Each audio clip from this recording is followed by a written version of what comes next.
Hola, ¿cómo están? Bienvenidas, bienvenidos a un nuevo capítulo de Influyentes acá en CNN Chile.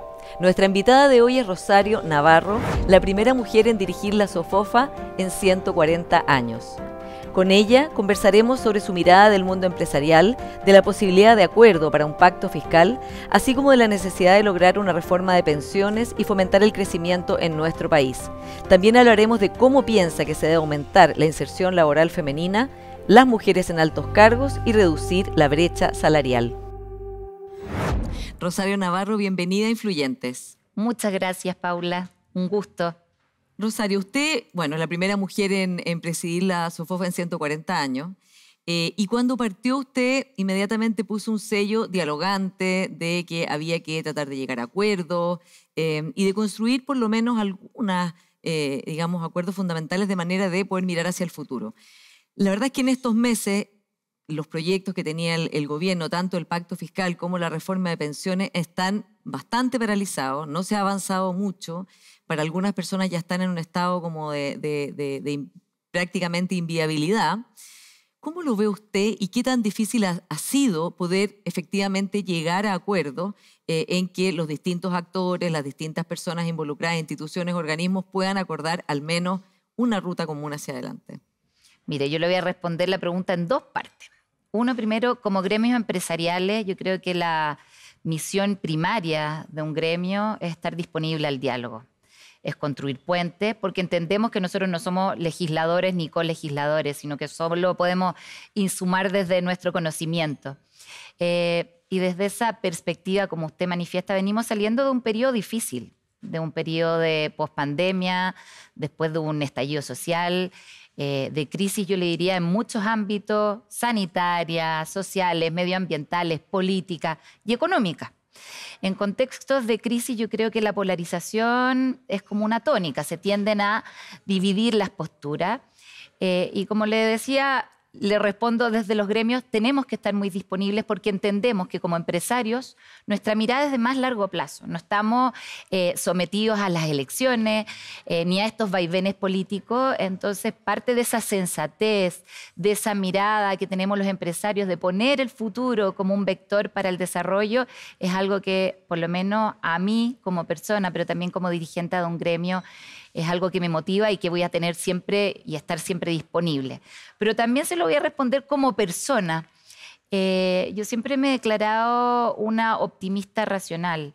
Entiendo que en este contexto es muy difícil ver esa luz en el camino, al final del camino, pero siento que como empresario, poner el crecimiento, haber puesto el tema de que no era el momento para subir los impuestos, no era cerrar la puerta, sino todo lo contrario, defender los valores en que creemos, pero también dar ese espacio para sentarnos a conversar.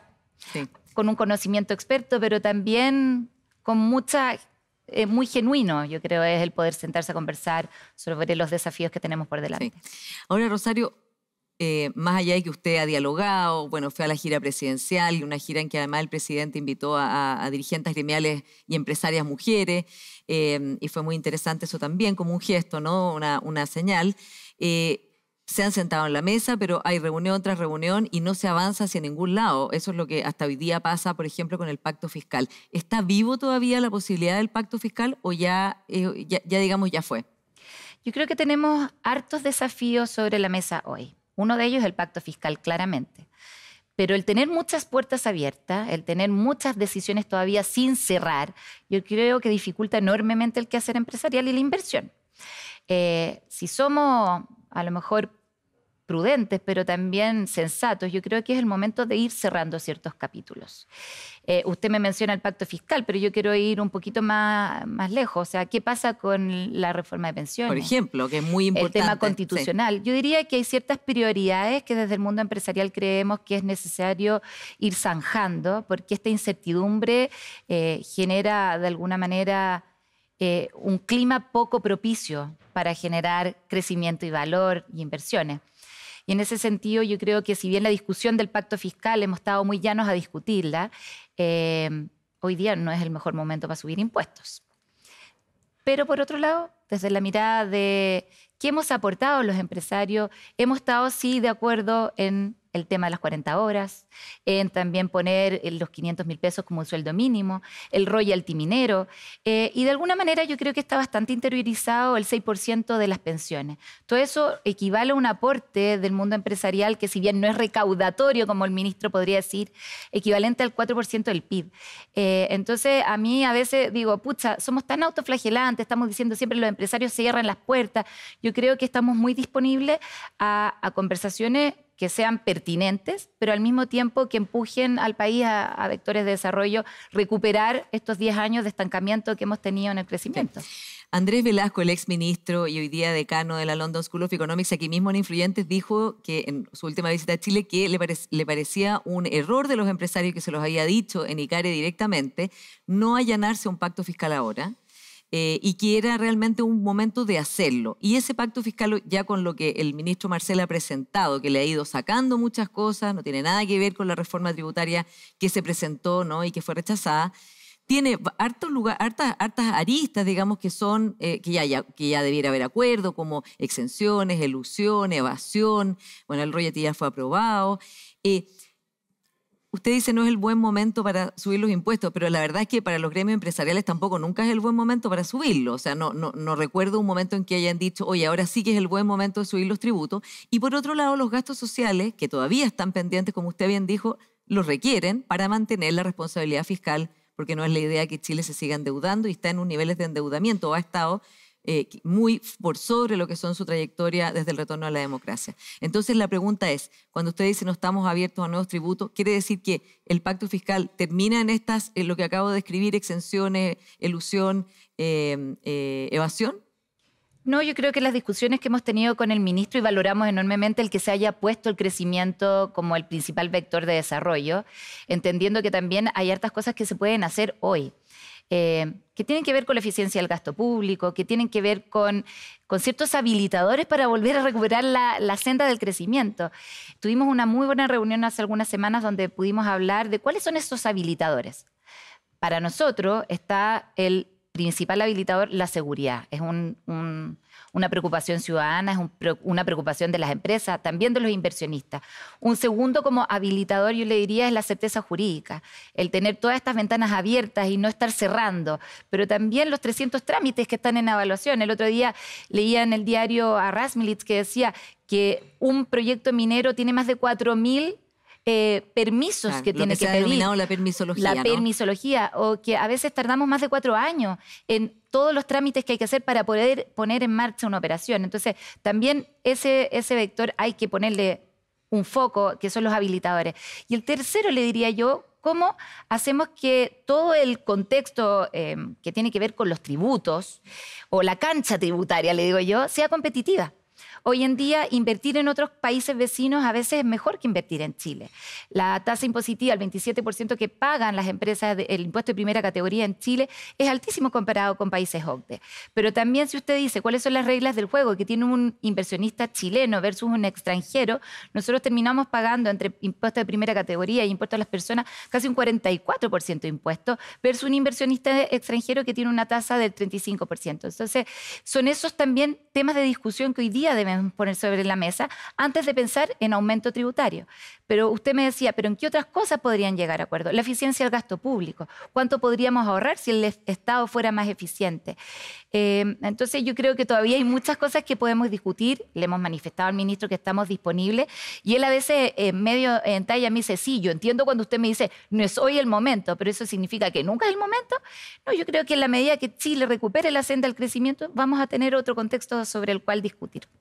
Ahora, Rosario, ¿cómo ve usted al ministro Marcel? Porque la verdad es que el ministro, que siempre fue considerado una autoridad en materia económica muy prestigiada, elegido el mejor banquero central del mundo cuando fue presidente del Banco Central, y muy reconocido, digamos, por su gran capacidad técnica por todos los sectores, le ha costado mucho pasar su agenda. O sea, realmente lo que vemos hoy día es que ya el pacto fiscal está como haciendo agua por todas partes, lo cual es muy complicado porque entonces no hay recursos para las reformas sociales comprometidas, que por lo demás son reformas sociales, como dice usted, pensiones no es un tema de un compromiso de este gobierno, es una deuda que tiene Chile y que ya llevamos más de una década tratando de legislar y sin poder legislar en esa materia como en otra. ¿Cómo lo ve usted a él? Mire, yo coincido con su diagnóstico. Estamos en un momento tan polarizado y tan fragmentado que el mundo político se ha trincherado. La verdad es que en el contexto yo creo que ningún político hoy día está siendo fácil. Por otra parte, también yo veo que la discusión se torna a veces muy bizantina en detalles, en cosas, y cuesta ponerse de acuerdo, pero hoy el tema está en la agenda legislativa y en arenas legislativas. Yo siempre digo, los tiempos empresariales son muy distintos a los tiempos de los parlamentarios, y yo espero que por el bien de Chile logremos ponernos de acuerdo en algunos temas, como pensiones, como la Constitución, porque creo que son demandas. Cuando usted le pregunta a las personas cuáles son las principales preocupaciones que tienen, son educación, son salud, son pensiones. Entonces, no sé si yo soy a lo mejor más optimista, una optimista racional, esperaría que llegáramos a buenos acuerdos al final del camino. Ya. Y además, bueno, este año ya está casi, digamos, ya llegamos a septiembre, y el próximo año es electoral, digamos, y ya empieza otra dinámica. Sí, hay una cosa que se me quedó pendiente. Con la CPC elaboramos también un documento bien robusto con más de 40 medidas. El ministro ha tomado muchas de ellas también. Yo creo que en esa cancha más chica que no se ve a lo mejor en los medios, es donde uno puede entrar a decir, oye, ¿cuáles son los mejores elementos de estas medidas? ¿Cómo las podemos tomar? ¿Cómo podemos acelerar este rumbo del crecimiento? Volver a recuperar la confianza de los inversionistas en Chile.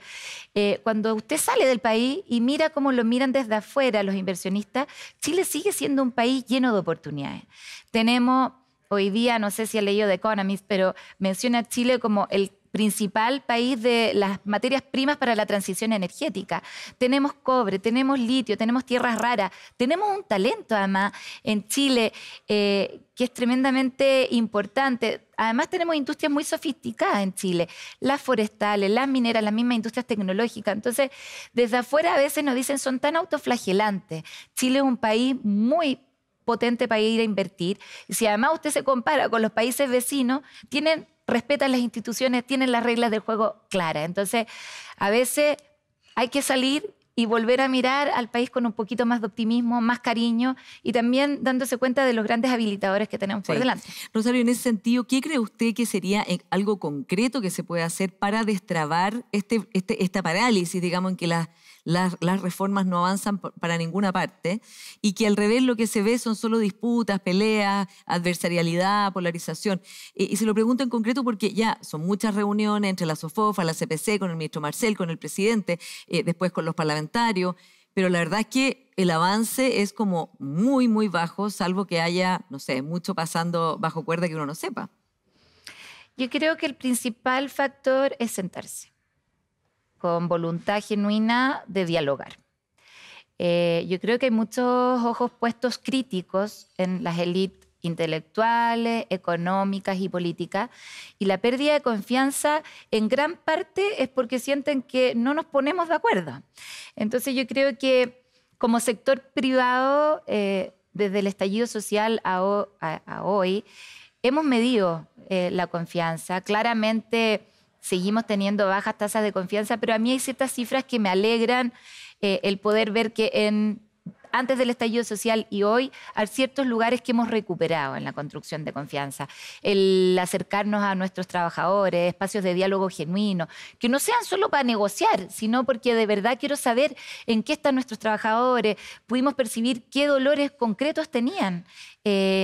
Cómo entendíamos este bienestar subjetivo que era más allá de pagar buenos sueldos, dar buenos contextos laborales. Entonces, en ese sentido, yo creo que como país tal vez nos debemos esto de sentarnos, conversar genuinamente.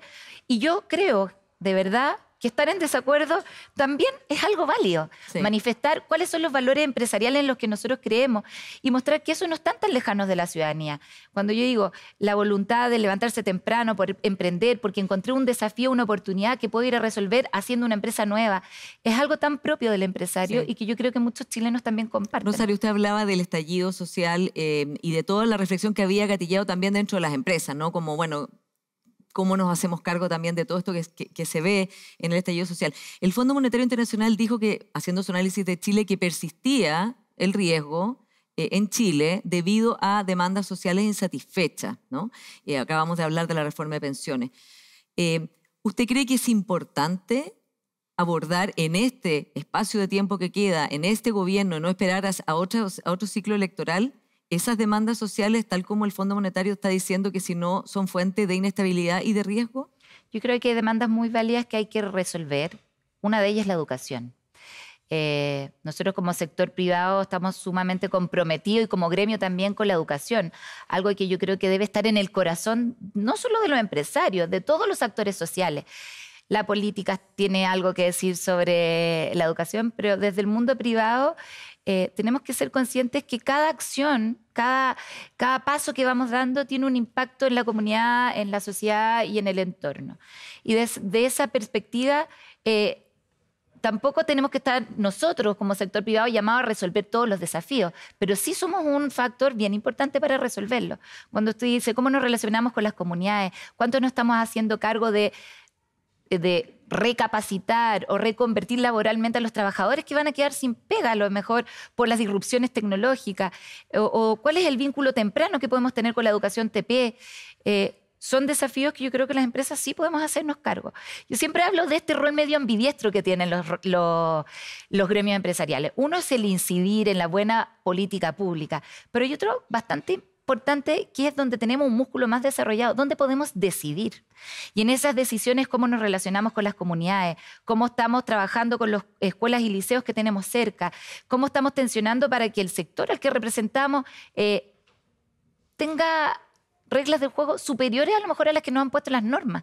Entonces, en ese sentido, yo creo que hay que saber conjugar esos dos brazos y no esperar tal vez que venga una norma, una ley a decirme cómo hacer las cosas, anticiparme a eso. Se olvidó lo que pasó en el estallido, lo decía el ministro Marcelo en una entrevista que dijo, bueno, no se nos puede olvidar que aquí hubo un estallido, digamos, hay ahí un hecho concreto que mostró también muchas desigualdades, muchas heridas, muchas necesidades insatisfechas. Yo creo que no se ha olvidado, es un dolor muy profundo, las empresas lo vivimos todos los días. Y usted dice, si casi 4.000 empresas se ven representadas en un gremio como Sofofa, estamos llegando a muchas familias y personas que trabajan en la empresa privada.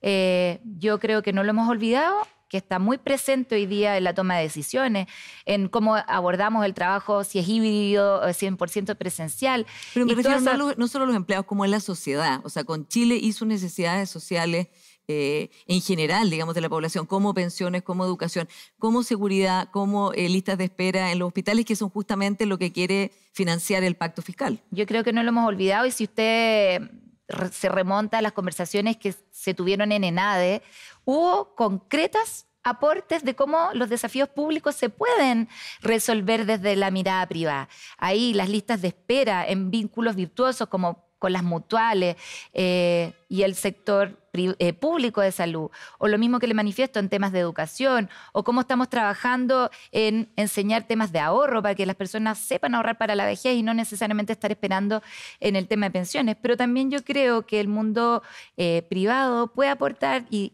otorgar insumos relevantes para llegar a acuerdos en temas de pensiones, en temas de cómo insumamos a una buena constitución, entendiendo que nuestro rol no es legislar. Sí. Eso le iba a preguntar. De hecho, el Consejo Constitucional tiene plazo hasta el 7 de octubre para entregar su texto, ¿no? Están votando las enmiendas, ha habido harta polémica y las encuestas muestran hoy día que la mayoría de las personas se está inclinando a rechazar. ¿Usted cree que es importante cerrar el capítulo constitucional y que se apruebe? Y se lo digo también porque Ignacio Briones en Tolerancia Cero hizo un llamado muy elocuente a entender lo que significaría que se rechace este proyecto, sobre todo porque para él el texto de la comisión experta toca un punto fundamental para destrabar el sistema político, como son todas las normas respecto a los estándares que hay que tener para poder tener representación parlamentaria y entonces disminuir la fragmentación. A ver, remontémonos al 2019, donde un 80% de la población se manifestó a favor de tener una nueva constitución. Es verdad que después del primer intento se rechazó y hoy día hay menos afección o hay una desafección al proceso constitucional. Pero como gremio creemos que hay que cerrar ese capítulo y ojalá con amplia mayoría. ¿Con acuerdos transversales? Y con acuerdos transversales. Yo creo que aquí no es momento de revanchismo, es un momento de cómo soñamos un país de cara a futuro, cómo de alguna manera estos bordes son claros y nos permiten de alguna manera soñar ese país que tantos anhelan. Entonces, desde esa perspectiva, nosotros como SOFOFA tuvimos hace algunos consejos atrás, convidamos a la comisión experta, donde tuvimos representados a ambos sectores y cómo ellos llegaron a un acuerdo muy genuino. Y se llegó a un borrador de un texto. Claro, ¿le parece bueno ese texto? Que es bastante... Tú podrás tener algunos acuerdos o desacuerdos, pero hay bastante consenso que es un buen documento. Entonces yo esperaría que también el ejercicio que hoy día se está teniendo con el Consejo Constitucional logren sortear esos espacios a lo mejor donde hay mayores diferencias, porque como le digo, estar en desacuerdo no es algo malo, pero también, como tú dices, dejemos los desacuerdos de lado. Y en esto estamos de acuerdo. Sí. Y eso es lo que uno esperaría. El expresidente Lagos fue al Consejo Constitucional y les dijo directamente que había algunas enmiendas republicanas que eran de corte identitario. Y también otros miembros de la comisión experta, bueno, y el mismo Ignacio Briones y otras personas de Bópoli y de otros partidos han hecho ver, decir, bueno, aquí hay un riesgo de que el proceso termine igual que el otro, porque el grupo que hoy tiene la hegemonía ponga en la Constitución medidas, normas que son, digamos, del gusto de su sector y no del resto de los sectores. Mire, yo ahí concuerdo con la mirada que muchos expertos han dicho. O sea, aquí es el momento de llegar a grandes consensos. Muchos ha hablado también en el sector empresarial, cuando dicen, ¿se acuerdan en esa época de oro, donde Juan Claro se sentaba con el presidente Lagos y tenían grandes acuerdos? Yo creo que es verdad que hoy día no están los bollos para ese horno. Hoy día que entre cuatro paredes se tomen todas las decisiones me parecería impresentable cuando hay una ciudadanía sumamente atenta y que quiere participar de los procesos. Pero yo esperaría que en este nuevo ejercicio constitucional logremos sortear esos espacios tan a lo mejor individualistas o de miradas más particulares para llegar a grandes acuerdos. Sí. Rosario, usted es la primera mujer en presidir la SOFOFA. La CPC nunca tenía una presidenta, todavía sí una vicepresidenta, Susana Jiménez. ¿Por qué no había habido una mujer presidenta de la SOFOFA y por qué todavía no hay una mujer presidenta de la CPC? ¿Es falta de capacidad o es una estructura que no lo ha habilitado? Yo le voy a decir, desde que yo entré a la SOFOFA hace 6 años, ya existía esta norma transitoria, este waiver que algunos empresarios mencionan, donde para poder ser consejero de SOFOFA tú tienes que ser o miembro del directorio de la empresa o gerente general.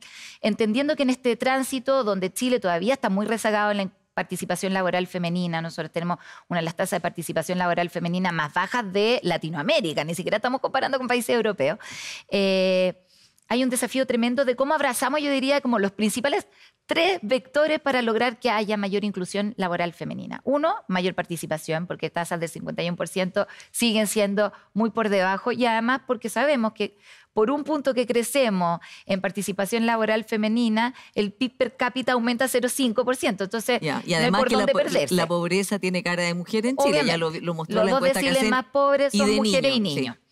Entonces yo creo que ahí hay algo que tenemos que abrazar con fuerza los gremios empresariales. Y cuando yo llegué a la SOFOFA, Bernardo Larraín, me acuerdo, firmó con Comunidad Mujer la iniciativa de paridad de género que desarrolla esos 3 vectores. 1, cómo ampliamos la base de mujeres que participan en el mercado laboral, ojalá formal.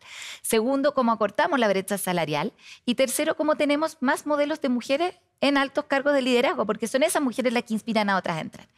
Y en SOFOFA tenemos esta norma transitoria para que mujeres a lo mejor de segunda, de gerencias, no gerencias generales, pero sí de C-levels pudieran entrar al consejo. Cuando yo entré éramos solo 3 consejeras. Hoy en día ya es el 27% del consejo. Todavía hay que seguir empujando, obviamente, pero yo creo que son señales ya de nuevos tiempos. El hecho de que hayan votado por una mujer y que hoy día tengan la primera mujer presidenta en 140 años, ya habla de un gremio mucho más abierto, que tiene ganas de también, y se da cuenta del valor que agregamos en espacios de toma de decisiones hombres y mujeres. Rosario, esto no es que vamos a sacar a todos los hombres, pero claramente, y tenemos un desafío por delante, de ir empujando. Hoy día uno entra, no sé si usted ha entrado alguna vez a la CPC o a la SOFOFA, donde están todas estas fotos de señores muy connotados, empresarios muy connotados, Y yo espero que mi foto por lo no menos sea la última. Sí. Y que vayan a ver más mujeres se nos en acaba el el futuro. tiempo, Rosario, nos queda un minuto, pero usted manifestó, la SOFOFA más bien, estar en contra de la ley de cuotas que está promoviendo el gobierno para los directorios de las empresas que tienen, digamos, las empresas de Chile. Si no es con cuotas, ¿qué es lo que es, digamos? Porque ese número en las mujeres en los cargos altos va subiendo lentamente, va subiendo pero lentamente. Hoy día de las empresas IPSA, creo que solamente hay una que cumpliría la cuota de 40% del gobierno. Y por otro lado, se lo pregunto porque el gobierno se abrió a cambiar el proyecto, que era de una cuota rígida a que haya una transición de varios años, creo que son 6 o 8 años, del modelo de Comply or Explain, que es decir, informe y explique si no tiene esa cuota de manera de que sea transitorio. ¿Por qué ese proyecto no le parece? Nosotros estamos de acuerdo con el Comply or Explain. Pero no con la segunda parte. De tener un periodo transitorio donde tengamos no cuota obligatoria, pero sí un mínimo de 30%. Creemos que es lo que estamos proponiendo. ¿Obligatorio o voluntario? Comply or explain, pero de no 30%. No el comply de cualquier cosa, Ya. porque a mí, mujeres que saben harto del tema me decían, ya, pero el comply de 0, Claro. ¿de qué sirve? Nosotros no hemos puesto una meta del 30%, lo mismo que, como le explicaba, la norma transitoria que tenemos, que ojalá después no haya que tener norma. Bueno, esa es la idea de que esto, claro. Y que en el fondo, así también hartos me han dicho, bueno, en la carta que alguna vez firmamos tenía que ver con eso, de una norma transitoria que permita ir generando esa cultura.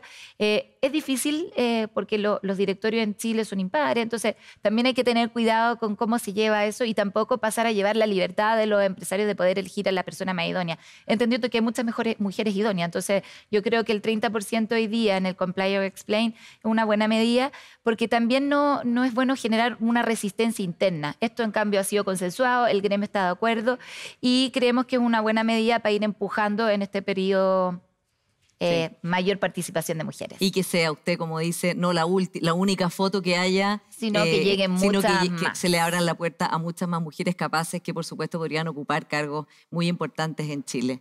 Sí, y además yo creo que somos muy complementarios, hombres y mujeres en todos los ámbitos.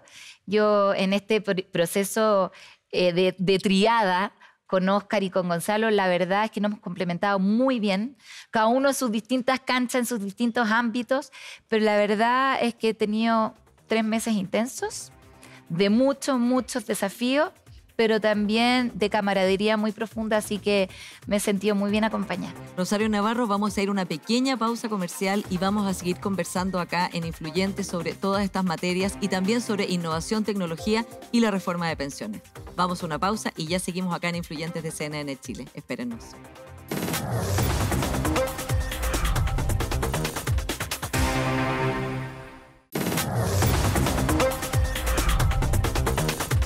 Ya estamos de vuelta en Influyentes de CNN Chile desde el Hotel Hyatt Centric y seguimos conversando con Rosario Navarro, la presidenta de SOFOFA. Estábamos hablando de temas de género, de las mujeres. Hay una reforma, Rosario, que lleva mucho tiempo en trámite, que es la Sala Cuna Universal y que es parte también del proyecto del gobierno del Sistema Nacional de Cuidado.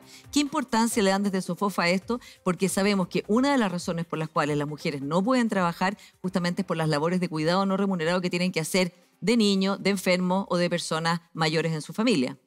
Desde SOFOFA ese tema lo tenemos muy estudiado y analizado. Está bien lo que usted menciona porque la principal barrera para que la mujer acceda al mercado laboral es principalmente el rol de cuidado, como indica usted, y el segundo es la flexibilidad laboral. Así que hemos discutido profundamente el tema de que hay que resolver cuándo nos vamos a hacer cargo por fin de la Sala Cuna Universal. Sí. Por otra parte... O sea, están a favor de esa legislación. De todas maneras, además, como le decía, entendiendo que cada mujer que se incorpora, por cada punto adicional de mujeres que se incorporan al mercado laboral, el PIB per cápita crece 0.5. Entonces, no hay por dónde no perderse que ese es uno de los mecanismos más efectivos para empujar el crecimiento. Sí, se lo pregunto también, Rosario, al tiro le doy la palabra, porque algunas empresas dicen, como hoy día la ley dice que solo las empresas que tienen más de 20 mujeres tienen que pagar el beneficio de la Sala Cuna y además se carga a las trabajadoras mujeres, digamos, hay empresas que dicen, no, esto no me conviene porque yo voy a tener que hacerme cargo de pagar salas cunas. El proyecto incluye un financiamiento que no es solo de las empresas, desde luego, pero hay un tema ahí, ¿no? De empresas que dicen, bueno, ¿por qué yo tengo que pagar esto?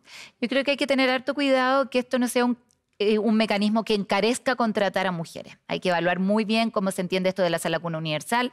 Yo le confieso que ahí no he estado en la discusión profunda, pero tenemos que encontrar mecanismos que entendamos que los niños son de toda la sociedad, no solo son de las madres. Y por otra parte, también cómo nos hacemos cargo del espacio de flexibilidad. Muchas de ellas se han visto favorecidas, mujeres que hoy día trabajan con el tema de la flexibilidad, el 3-2, en algunos casos esto de tener la hibridez. Entonces yo creo que ahí tenemos un desafío de tomarnos en serio la adaptabilidad y la flexibilidad y la corresponsabilidad, obviamente, pero también un tema que se habla poco, que es la adaptabilidad, como en el fondo tú también dentro de una misma empresa puedes ir cumpliendo nuevas funciones. Porque son mecanismos que permiten entender los desafíos del trabajo del futuro y no solo hacernos cargo de este presente que es tan doloroso, donde tantas mujeres quedan fuera del mercado. También desde los órganos gremiales se habla mucho de favorecer la flexibilidad, digamos, y ahí hay un tema porque en general el gobierno plantea más bien proteger y que no precarizar el empleo, ¿no? Por el hecho de que a veces estos empleos flexibles justamente son los que van a las mujeres, entonces empiezan a tener jornadas en que están menos en los lugares, les pagan menos. ¿Cómo se puede lograr una síntesis entre flexibilidad, que es muy importante, como dice usted, para el trabajo de este siglo, ya ni siquiera para el del futuro, el de hoy día, pero no con precariedad laboral? Yo creo que el principal mecanismo de precarización del trabajo es la informalidad, y de eso hablamos re poco. Cuando tú estás en un empleo formal, con las reglas claras, donde entiendes cuáles son los beneficios, también los riesgos, estás mucho más protegido, tienes previsión, de alguna manera tienes ciertos resguardos. Yo donde veo la mayor vulneración de las mujeres es en el trabajo informal, donde no tienes estos mecanismos de resguardo, donde no se puede entender la flexibilidad más que el sobretrabajar muchas horas. Entonces yo creo que en la medida que entendamos que el trabajo ha ido cambiando, hoy día podemos hablar mucho tiempo de cómo entienden los millennials el mundo del trabajo, donde para ellos durar 1 año, 2 años es casi durar toda una vida, cuando antes tú decías una persona nacía, casi egresaba del colegio, egresaba de sus estudios y trabajaba toda la vida en una misma empresa. Entonces hay que ir entendiendo que el mundo del trabajo también está cambiando, que los desafíos que tenemos por delante son enormes. Imagínense, con todo el tema de la inteligencia artificial, de la automatización de procesos, eso sí que va a precarizar empleos. Claro. Entonces, yo digo, está bien, discutamos y resolvamos lo que nos duele hoy, pero también no seamos miopes de mirar el futuro con una perspectiva clara de dónde van a estar estos factores que van a incidir para tener empleos formales, de calidad y que nos anticipemos a qué se va a necesitar. Sí, justamente, Rosario, hablando del futuro, usted dice, claro, el trabajo del futuro es muy importante, entender la cuarta revolución industrial, la inteligencia artificial, la cantidad de trabajos que se van a perder y otros que se van a crear, pero que va a haber que capacitar a las personas en esos trabajos, ¿no? Porque los que se van a ganar no son los mismos, digamos, trabajos y oficios que los que se van a perder. ¿Cómo ve usted la evolución de las empresas y del capitalismo? ¿Hacia dónde debiera cambiar o evolucionar el capitalismo que tenemos hoy día, que por supuesto no es el mismo en todas partes, hay muchos distintos tipos de capitalismo, los países escandinavos tienen un tipo, en Europa hay otro tipo, en Estados Unidos hay otro, en fin, pero su mirada, además usted viene de las empresas de la innovación, de la tecnología, ¿cómo debe cambiar el capitalismo de manera de que logre enfrentar los desafíos que tiene este siglo? El cambio climático, la inteligencia artificial y sobre todo también las alzas de desigualdad que se están viendo en todas partes del mundo y estas olas de polarización o de las autócratas 3P, como dice Moisés Naim, que están apareciendo en todo el mundo. Yo creo que ha habido un juicio tal vez al modelo capitalista que no tiene mucho asidero como científico. Si usted evalúa dónde han sido como las economías que han tenido mayor prosperidad, claramente son modelos capitalistas y como dice usted, es un capitalismo que tiene distintos sabores. Hay algo que no hay que olvidar. Hoy día las personas, cuando usted le pregunta cuáles son las preocupaciones reales que tienen, ponen el tema del medio ambiente, ponen el tema de cómo se están relacionando con las comunidades, entendiendo que hoy día hay mucho mayor diversidad o comprendemos una sociedad mucho más diversa. Y en ese sentido, cómo las empresas nos estamos adaptando también a esas realidades, entendiendo que somos, de alguna manera, los aceleradores o los que podemos empujar de una manera virtuosa estos cambios y abrazarlos con convicción para hacer empresas más resilientes a futuro. Y en ese sentido yo creo que como gremio empresarial le contaba o lo conversábamos anteriormente en estos dos brazos, en esta ambidiestralidad de cuánto es incidir en la construcción de políticas públicas estables, robustas, también dónde está este brazo del decidir.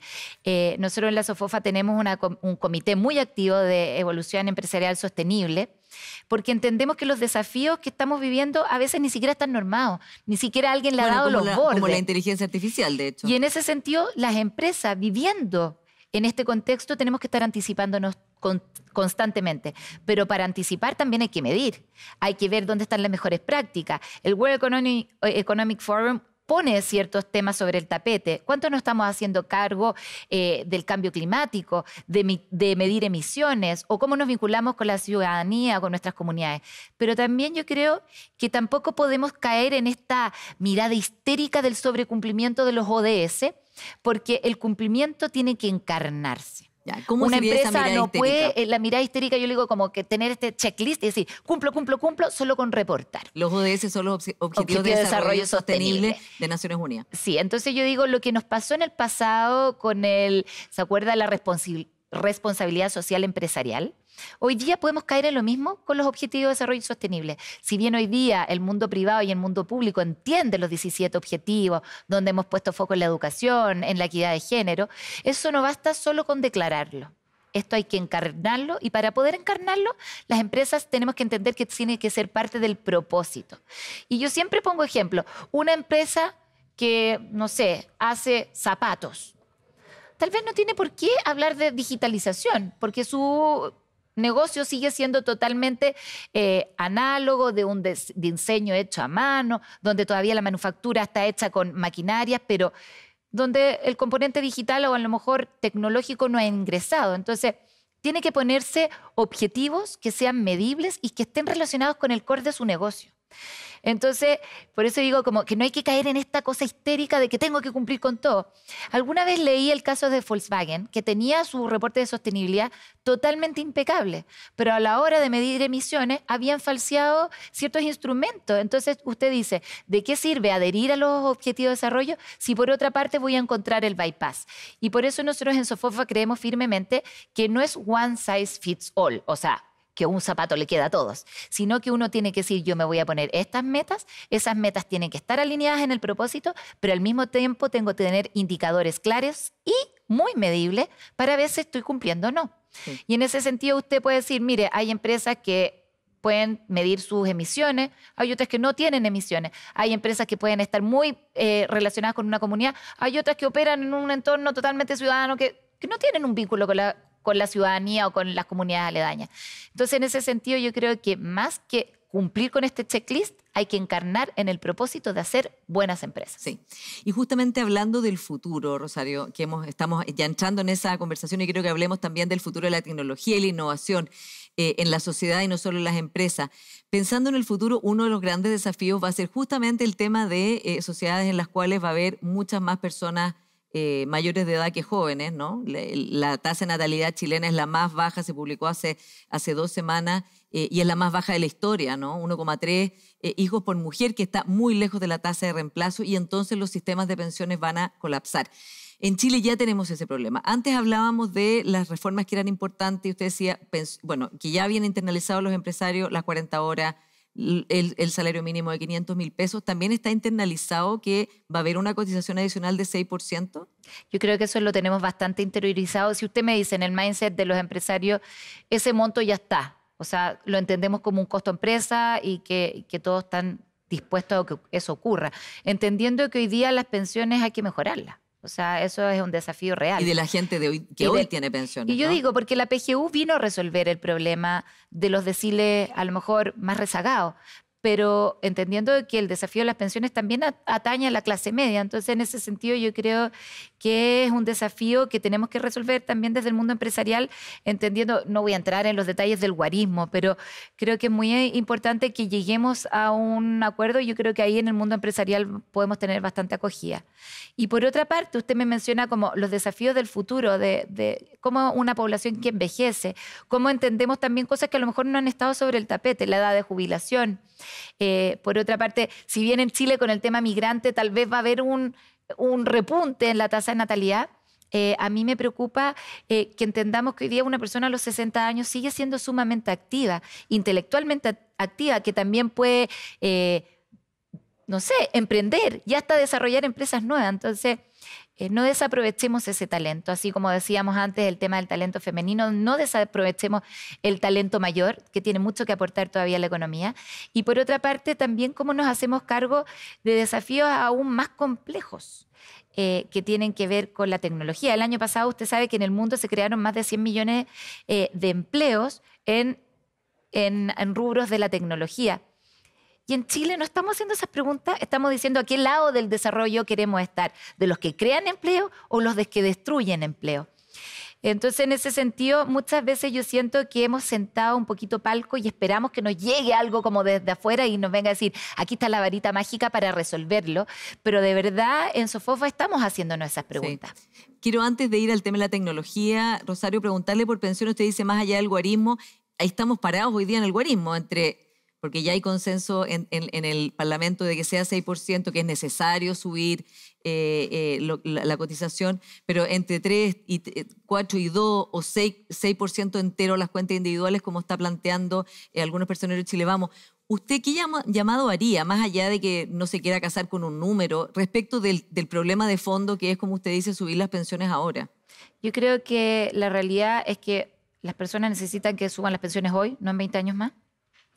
Y en ese sentido, algo tiene que haber de solidaridad. Yo entiendo que después de los retiros, las personas quieren que los ahorros vayan a sus cuentas individuales, pero me gustaría que como sociedad nos hiciéramos preguntas bien sinceras y en eso yo creo que los empresarios estamos muy disponibles para conversar sobre esos temas o esas preguntas difíciles. Sí. Y vamos a tecnología, que es el área de la cual usted viene, ¿no? O sea, digamos, está en su corazón, digamos, y en su mente haber trabajado y desarrollado empresas tecnológicas. ¿Cómo está viendo al gobierno de hoy y al Estado de Chile en general respecto a los temas de tecnología? Como usted dice, ¿estamos o no haciéndonos las preguntas cuando el mundo está siendo además completamente transformado, por ejemplo, por la inteligencia artificial? Yo creo que hay iniciativas incipientes, pero con muy buenos resultados. Pongo el ejemplo de Talento Digital, una iniciativa que partió hace casi 5 años atrás, donde se quería abordar el desafío de esta reconversión, porque en Chile alrededor de 36.000 puestos de trabajo no se logran capturar porque no tenemos el talento idóneo para las empresas de tecnología. Y fue así como se modeló esta alianza público-privada, donde participa Hacienda, Cense, Corfo, también Sofofa, Acti, Fundación Chile, un montón de instituciones, Codea, que fue la Mónica Retamal finalmente la que soñó toda esta idea loca, de cómo nos hacíamos cargo de reconvertir muchas personas que a veces tenían un título profesional o habían pasado por la formación técnica. Y el mecanismo que se ha ideado es estos bootcamps que en 6 o 3 meses tú puedes reconvertir a una persona en tecnología dura y termina saliendo como un programador Python o un diseñador de soluciones web. Entonces, en ese sentido, ese mismo mecanismo, y lo conversamos en el viaje con el presidente Boric y él estuvo como muy disponible a abordarlo, lo podríamos también poner en otros ámbitos. Desafíos del hidrógeno verde, cómo estamos anticipándonos para la industria del litio. Yo creo que ahí... ¿Le preocupa que ahí no lleguemos a acuerdo? ¿Le preocupa que eso está como todavía no se logra acordar, digamos, sacar eso adelante? A ver, yo digo algo que puede sonar medio vacío, pero el dinero no tiene nacionalidad. Se va donde tiene las mejores condiciones. Y mientras nosotros seguimos debatiendo el modelo perfecto, no está ganando el quien vive en tierras raras, Brasil, cuando Chile tiene un potencial enorme en la región del Biobío.